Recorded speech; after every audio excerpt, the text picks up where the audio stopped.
Hi, everybody. This is Allison from Alleycat Creations. How are you?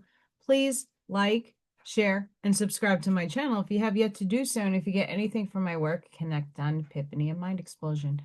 A new book to read, a new author to explore, artwork to create. Can't see it so well. Please consider supporting my work. All the links are at the bottom of the description of this video. Lots of stuff there. Allylattkreations211.com is where you could see my portfolio of all the pyramids that I sell. Oracle card readings, candles. This is almost at the end. Candles. Smells delicious. Paintings, paint and sip paintings, craft and sip signs, and all the stuff that I do. Commission drawings, all that fun stuff is there. And if you're interested in anything, holidays are coming up. I could use your help. Commission me to do something different, something special, make it candles. But the time to get it down is now because things take me time to get done. And Northwest Indiana is going to get hit with a lot of weather. I have a feeling. So getting to the post office might be a death trap. So get to it. Yay. And I also have 3 and 4D memberships. There are a way to get back to this channel, help me keep afloat, and just do what I keep doing. 3D memberships, you get oracle card readings. I do 4 a month, and they are over an hour long with a plethora of all different types of oracle cards. They're there to help you heal, steer in a direction of path. What do you need if you're doing shadow work? Things that you may need is going to be covered in those oracle readings. So make sure if you are a channel member, you're listening to those things. I also have raffles once in a blue moon. Prices of shipping is ridiculous right now, but I do raffles. And 3D gets 1 entry, 4D gets 2 entries. Also, 4D gets a little sneak peek into what I'm creating at the moment. And I just printed out a whole plethora of notes for myself to look at and navigate how I want to structure the next little bit of coursework or presentation. And those presentations are there to help you. They're in depth, they take time, and the last one, I got a lot of great feedback from the people that took my course. So I am excited to start up a new one. So you guys get access to that, but you also get access to 3D stuff. You also get special emojis. We got a Freya emoji, we got Little Thor, and we got Chicken. I am also currently working on Pinky, Bat, Monkey Butt, and a few of the creations that Charlene has contributed to me that I use on this channel because I'm a kid at heart and I like being playful. Anywho, thank you. Sorry for that rant. I am under the weather. I am still healing a abscess of fun in my mouth. Throat, nasal, post-nasal drip is happening right now. Gotta love that. Gotta love working with kids. And even though I am taking supplements up the rear, that doesn't necessarily hold you back from getting a little cold. So bear with me, but I had to do something today. We're going to do Blavatsky. This is, this is the book 2. This is 18, chapter 18, or whatever it is. She has some weird stuff. But on the myth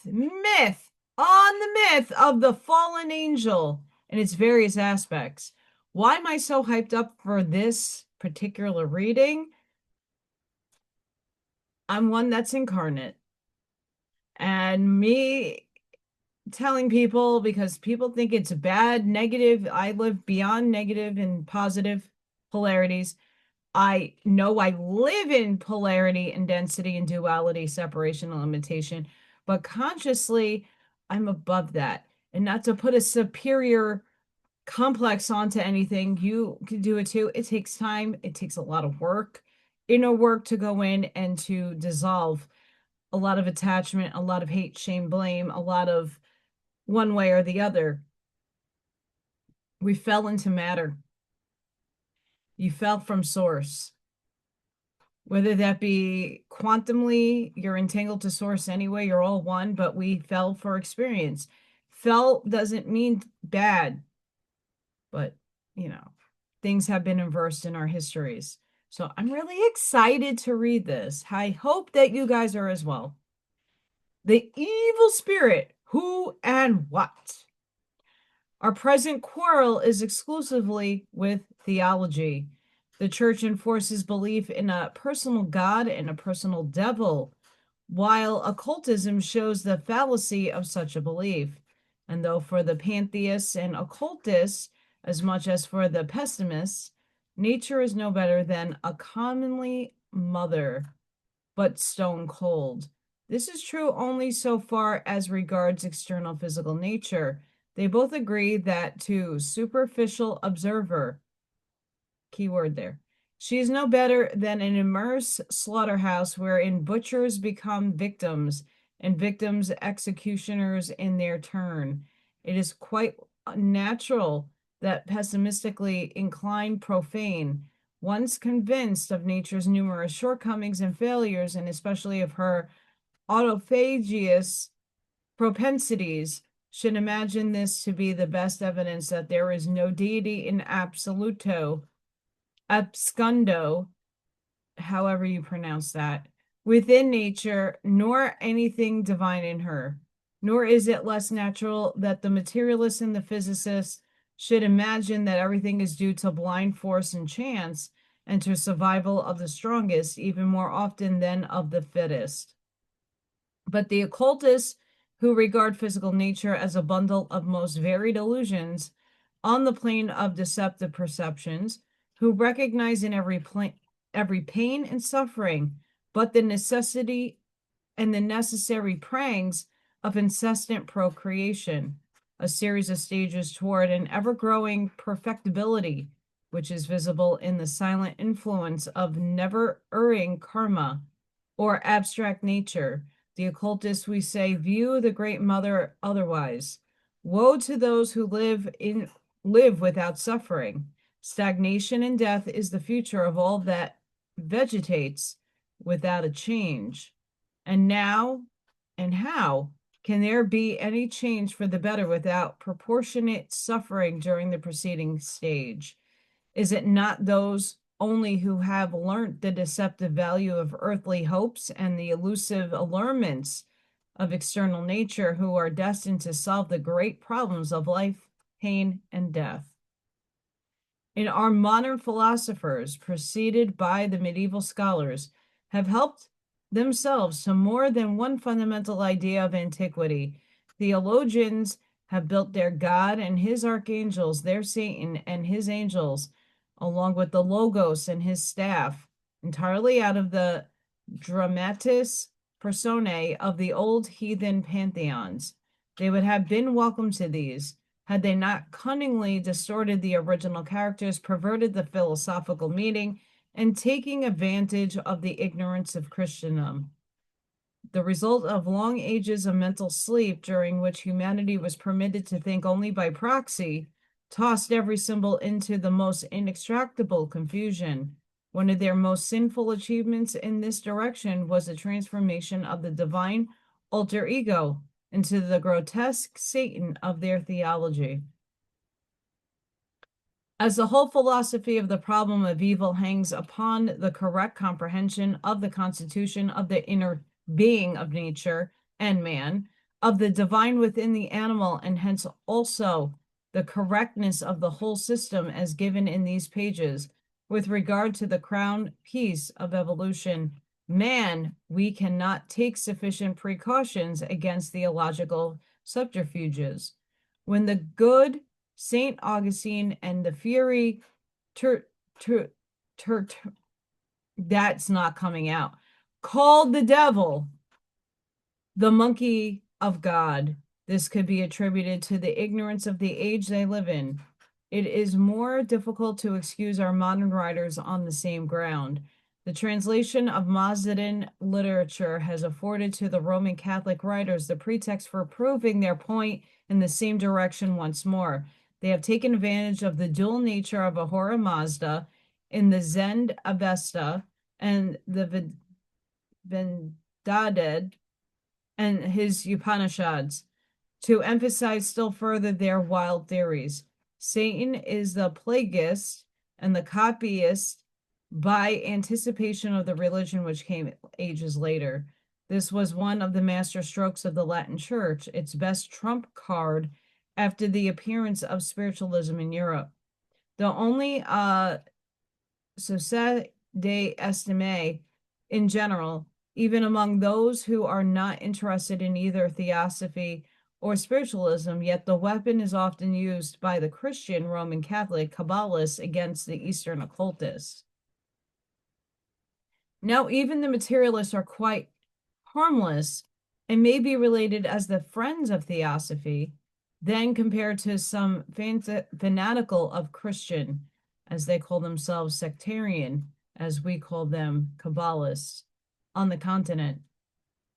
These read the Zohar, not to find in it ancient wisdom, but to discover in its verses by mingling the texts and meanings, Christian dogmas, where none could ever have been meant. And having finished and fished them out with the collective help of Jesuitical, again, guys, sorry, like casuistry and learning, and supposed Kabbalists proceed to write books and to mislead less far-sighted students of the Kabbalah.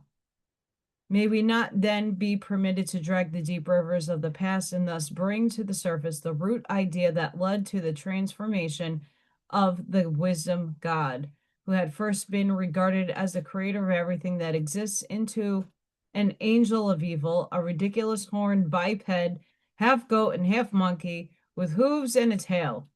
We need not go out of the way to compare the pagan demons of either Egypt, India, or Chaldea with the demon of Christianity, for no such comparison is possible.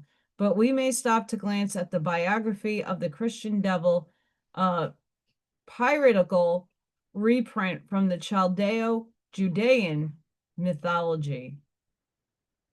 Interesting. The primitive origin of this personification rests upon the Akkadian conception of the cosmic powers, the heavens and the earth, in eternal feud and struggle with chaos. Their Silk Muldag, the god amongst all the gods, the merciful guardian of men on earth, was the son of Ea, or Ea. There's our Anunnaki. The great god of wisdom, called by the Babylonians Nebu. With both peoples, as in the case of the Hindu gods, their deities were both beneficent and maleficent.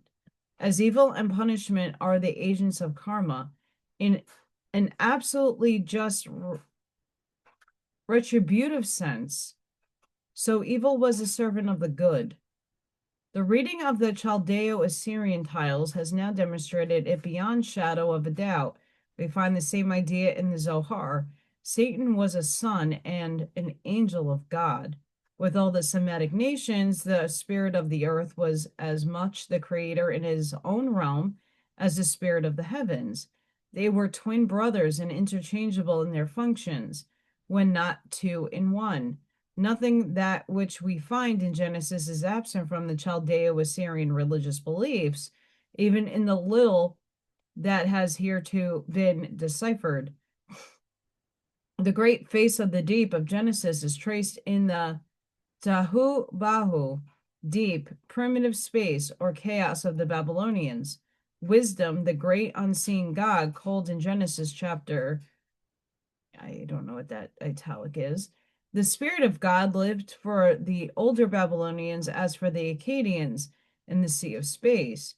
Toward the days described by Berbos, These seas became the visible waters on the face of the earth, the crystalline abode of the Great Mother, the mother of Ea, and all the gods, which became still later the great dragon Tiamat, the sea serpent.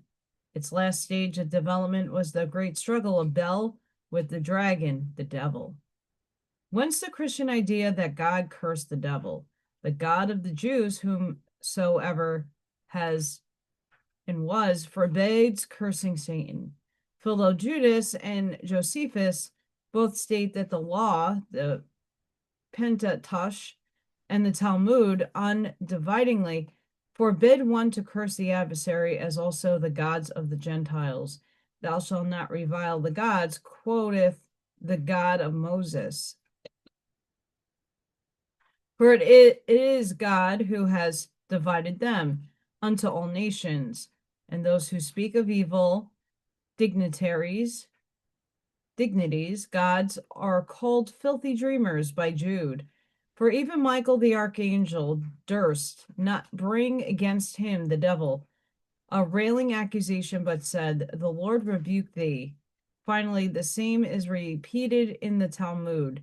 Satan appeared one day to a man who used to curse him daily, and said to him, Why dost thou this?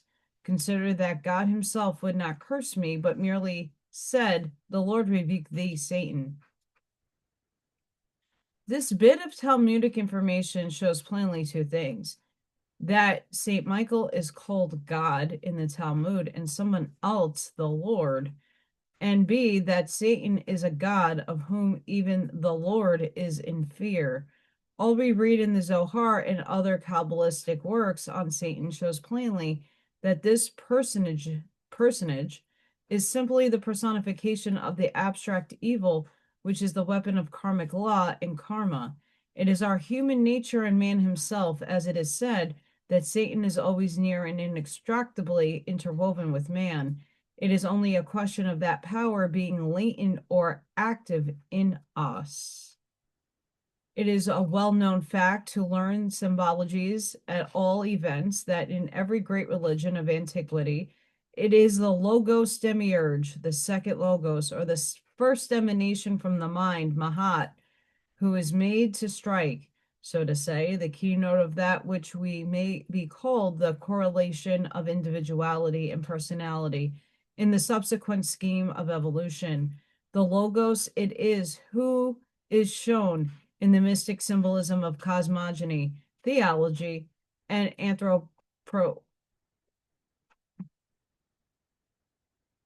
we know the rest, playing two parts in the drama of creation and being. I can't breathe through my nose, so certain things were there's no way.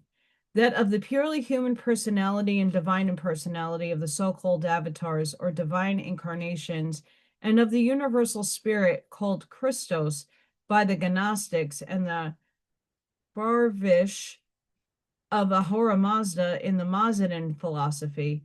On the lower rungs of theology, the celestial beings of lower hierarchies have each a Farashi or a celestial double.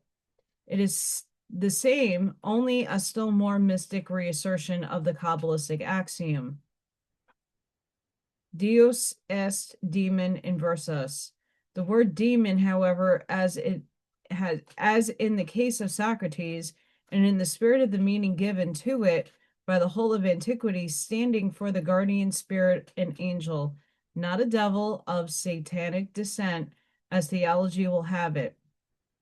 The Roman Catholic Church shows its usual logic and consistency by accepting as the Fury of Christ, St. Michael, who was his angel guardian, as proved by St. Thomas, while he calls the prototypes of Michael and his synonyms, such as Mercury, for example, devils.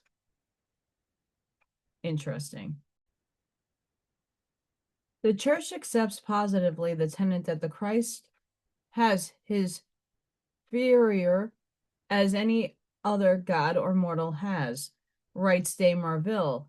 Here we have the two heroes of the Old Testament, the verbatim, or the second Jehovah, and his face, the presence, as the Protestants translate, forming both one and yet two, being two, a mystery which seemed to be unsolvable before we had studied the doctrine of the Mazian and learnt that the Theosophical, however you pronounce that, was spiritual potency, at once image, face, and the guardian of the soul, which finally assimilates the Furiori.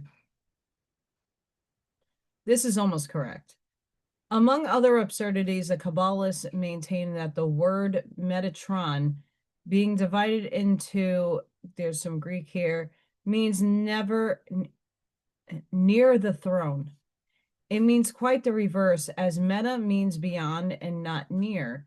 This is a great importance in our argument. St. Michael, then, the quis ut Deus, is the translator, so to speak, of the invisible world into the visible and objective. They maintain, furthermore, along with the Roman Catholic Church, that in the biblical and Christian theology, there does not exist a higher celestial personality after the Trinity than that of the archangel or the seraphim Michael. According to them, the conqueror of the dragon is the guardian of the planets, the king of the stars, the slayer of Satan, and the most powerful rector. In the mystic astronomy of these gentlemen, he is the conqueror of Arman, who, having upset the sidereal throne of the usurper, bathes in his steed in the solar fires. And defender of the Christ Son, he approaches so near his master that he seems to become one with him. Owing to this fusion with the Word, the Protestants, and among them Calvin, ended by losing sight entirely of the duality and saw no Michael but only his master, writes the Abbé Caron. The Roman Catholics, and especially their Kabbalists, know better, and it is they who explain to the world that this duality, sorry, which affords to them the means of glorifying the chosen ones of the church and of rejecting and anthematicizing all those gods who may be in the way of their dogmas. This stinky. This is the same titles and the same names are given to turn to God and the archangel. Both are called Metatron. Both have the name of Jehovah applied to them when they speak one in the other. As according to the Zohar, the term signifies equally the master and the ambassador. Both are the angel of the face, because we are informed. If on the one hand the word is called the face, or the presence and the image of the substance of God on the other, when speaking of the Savior to the Israelites, Isaiah tells them that the angel of the presence saved them in their affliction. So he was their Savior. Elsewhere in Michael, he is called very plainly the Prince of the Faces of the Lord, the glory of the Lord. Both Jehovah and Michael are the guides of Israel, chiefs of the armies of the Lord, supreme judges of the souls, and even seraphs. The whole of the above is given on authority of various works by Roman Catholics and must therefore be orthodox. Some expressions are translated to show what subtle theologians and cosets mean by the term furior, however you pronounce that. I'm not saying it right, and I know that.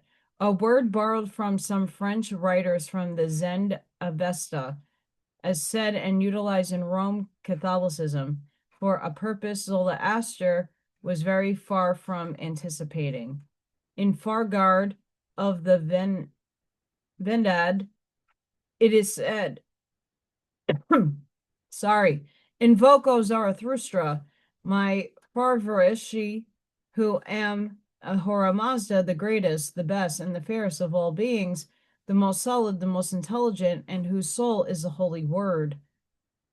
The French Orientalists translate Farvarishi by Furier.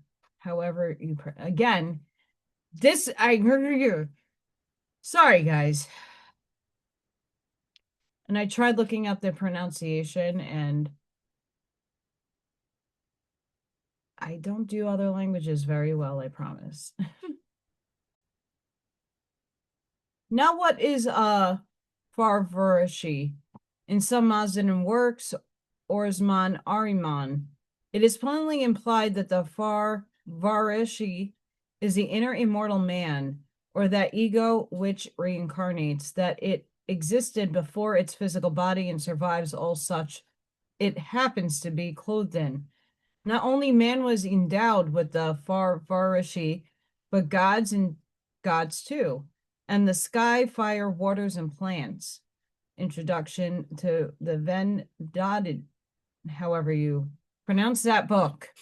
This shows as plainly as we can be shown that the Furrier, however you pronounce that, is the spiritual counterpart of whether God, animal, plant, or even element, the refined and the pure are part of the grosser creation, the soul of the body, whatever the body may happen to be.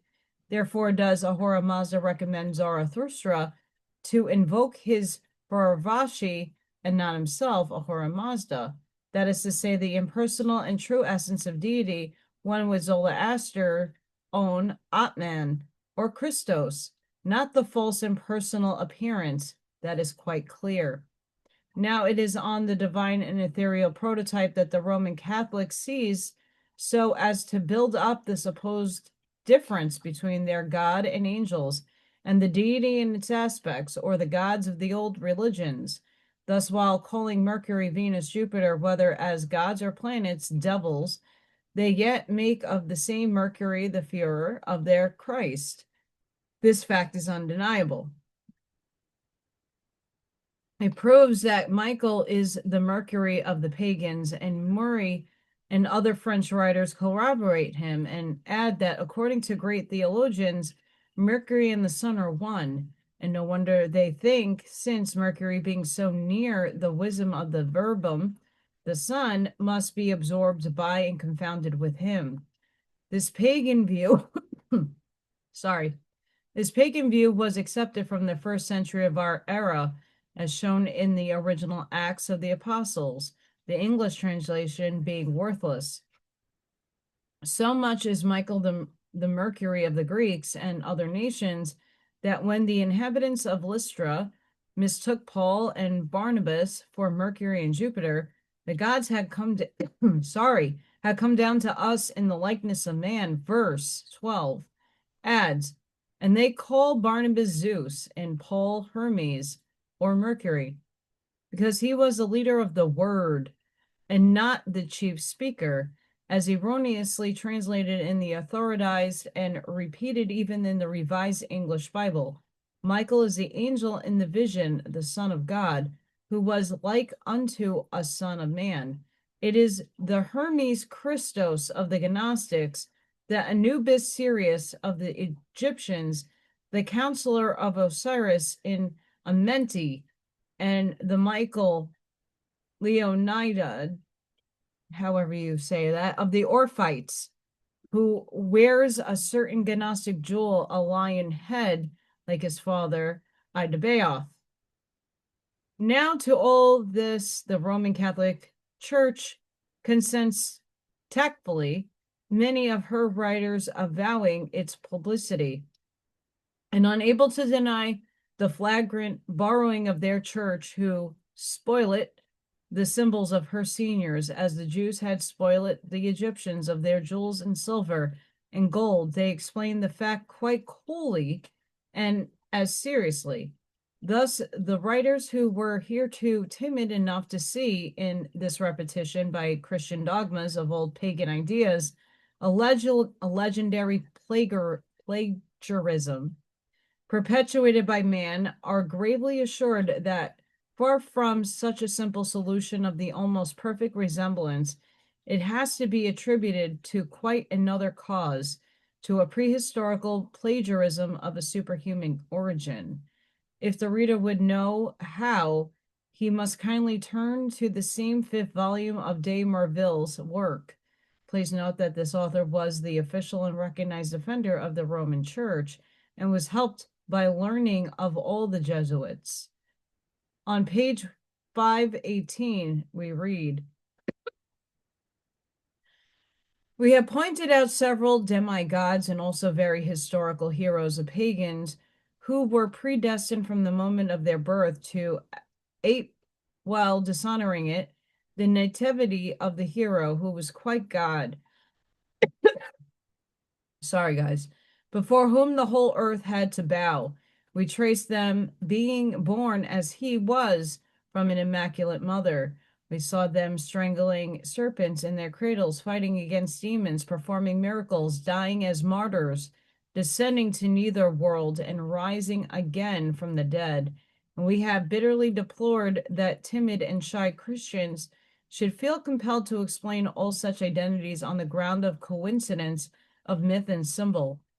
They forgot apparently these words of the Savior: all that came before me are thieves and robbers, a word which explains all without any absurd negation, and which I commented in these words: the evangel is a sublime drama, parodied and played before the appointed time by ruffians. The ruffians are, of course, demons whose manager is Satan. Now, this is the easiest and the most sublime and simple way of getting out of the difficulty. The Reverend Dr. Lundy, a Protestant de Marville, follow the happy suggestion in his monumental Christianity, and so did Dr. Sepp of Munich in his works written to prove the divinity of Jesus and the satanic origin of all other saviors. So much greater the pity that a systematic and collective plagiarism, which went on for several centuries on the most gigantic scale, should be explained by another plagiarism. The time in the fourth gospel, for the sentence quoted from it, all that ever came before me, is a verbatim repetition of words written in the book of Enoch. In the introduction to Archbishop Lawrence's translation of it from an Ethiopic MS in the Bodleian Library, the editor-author of The Evolution of Christianity remarks, in revising the proof sheets of the Book of Enoch, the parable of the sheep rescued by Good Shepherd from hireling guardians and ferocious wolves is obviously borrowed from the fourth evangelist from Enoch, in which the author depicts the shepherds as killing the sheep before the advent of their Lord, and thus discloses the true meaning of the hereto mysterious passage in the Joannian parable: all that ever came before me are thieves and robbers, language in which we now detect an obvious reference to the allegorical shepherds of Enoch. It is too late in the day to claim that it is Enoch who borrowed from the New Testament instead of vice versa. Jude 14:15 quotes verbatim from Enoch a long passage about the coming of the Lord with his 10,000 saints, and naming specifically the prophet acknowledges the source. The plagiarism between prophet and apostle have placed beyond controversy that in the eyes of the author of the epistle, accepted as divine revelation, the Book of Enoch was the inspired production of an antediluvian patriarch, and further, the cumulative coincidence of language and ideas in Enoch and the authors of NT scripture clearly indicates that the work of the Semitic Milton was the inexhaustible source from which evangelists and apostles, or the men who wrote in their names, borrowed their conceptions of the resurrection, judgment, immortality, perdition, and of the universal reign of righteousness under the eternal dominion of the Son of Man. This evangelical plagiarism culminates in the revelation of John, which adapts the visions of Enoch to Christianity with modifications, in which we miss the sublime simplicity of the great master of apocalyptic prediction, who prophesies in the name of the antediluvian patriarch. Wow. Antediluvian, truly, but if the phraseology of the text dates hardly a few centuries or even millenniums before the historical era, then it is no more the original prediction of the events to come, but in its turn a copy of some scripture of a prehistoric religion. In the Krita age, Vishnu, in the form of Capella, and other inspired sages, imparts to the world true wisdom as Enoch did. Sorry, guys. In the Treta age, he restrains the wicked in form of universal monarch, Enoch, and protects the three worlds or races. In the Dwarpa age, in the person of Veda Vyasa, he divides the one Veda into four and distributes it into hundreds of branches. Truly so, the Veda of the earliest Aryans, before it was written, went forth into every nation of the Atlanto-Lemurians and sowed the first seeds of all the now existing old religions. The offshoots of the never-dying tree of wisdom have scattered their dead leaves even on Judeo-Christianity, and at the end of the Kali, our present age, Vishnu, or the everlasting king, will appear as Kalki and reestablish righteousness on earth. The minds of those who live at the time shall be awakened and become as Pelk, can't get that word out, as crystal. Pelk, God, I can't with my brain. I can't. The men who are thus changed by virtue of the peculiar, that's a hard word for me to get out, time, the sixth race, shall be as the seeds of other human beings and shall give birth to a race who shall follow the laws of the Krita age of purity. It shall be the seventh race, the race of Buddhas, the sons of God, born of immaculate parents. I'm going to leave this section here because the next section is the gods of light proceed from the gods of darkness. Although we didn't really get too much of the Archangel Fall thing, in my estimation, there was a lot of goodies in there. And if you go back to Owaspy, you read a lot about Ahura Mazda, Zoroaster, Zarathustra, and the whole sagas before we get to the Bible. It's really good to note that you could kind of see where she's coming from if you are also an Owaspy reader. It's interesting. Or all the other books that have these histories depicted. Of course, all this perception, and always go within with anything that you read or take in. Know if it hits you in the heart spot, because it's not going to hit for everybody. She's mentioned this before, and I'm on alignment with this, that what we have been told, what Satan, the evil, is just duality in play. It's the divine theater of contrast. And of course, and she's trying to show you that a lot of things have been inversed, have been plagiarized, have been reinvented, and kind of romanticized to some extent of the histories. And people take these things as if it is, which I'm sure in one paradigm in the multiverse it is. But in this reality, we are here to unravel what has been inversed, what is not necessarily the right history for this one reality we are currently co-creating. It's very interesting, and it's a very big dichotomy that we need to unravel if we're to see it as a multiversal scale. But if you don't, that's okay. And I hope that you understood what I just said. But until the next time, guys, sending each and every one of you love, light, compassion, grace, shielding, and protective energy. Please go within, be the shoulders, be the lighthouse, seed your truths, light that path forward. Please don't forget to hype my videos. If there is a video and you're on your phone or your iPad and you feel resonant with it, hype it. I'm not asking you if you don't feel in alignment with it and you thought it sucked, I was horrible. Please don't.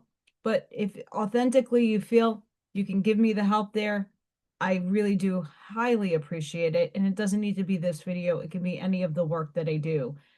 I am trying to grow a little bit. I'm trying to expand. I'm trying new communities. I'm trying to do a lot in the background of this channel to advance and to help more people. and create things that I feel that have helped me that might help you. And of course, it's not always going to do those things. So until the next time, guys, please really go within and do the work.